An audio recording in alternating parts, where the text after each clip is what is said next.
It's Life with Lowry. So I just had this dope conversation with my mother-in-law right after church. We were talking about how, as parents, sometimes we have the program from our childhood and it falls over to our children.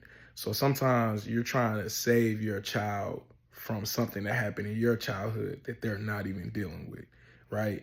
And I had one of my best friends tell me this, like, I want to raise my children to be the best versions of themselves, not a better version of me, right? And some of y'all might be like, well, that's the same thing, however you take it, right? But I feel like the principles and the laws that you hold in your household should stay in your household.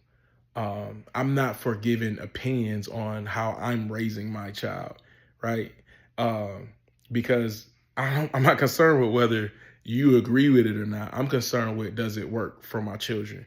Does it make them think about the decisions and the consequences of things? And we also can't continue to hold ourselves accountable for everything that our children do, especially as they become young adults and adults, because they are going to do what they want. Doesn't mean we're excusing it and we're allowing it to happen, but it's going to happen in some degree, right? This is not me being gullible or naive to knowing that kids will be kids.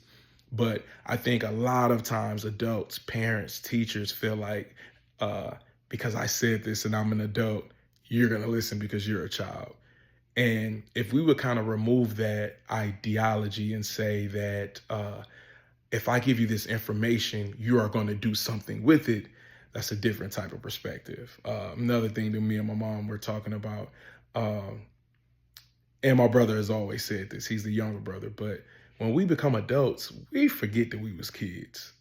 So, now just because I went through something doesn't mean that you're going to go through the same exact thing and that you're going to respond a certain way. But I'm familiar with what's going on.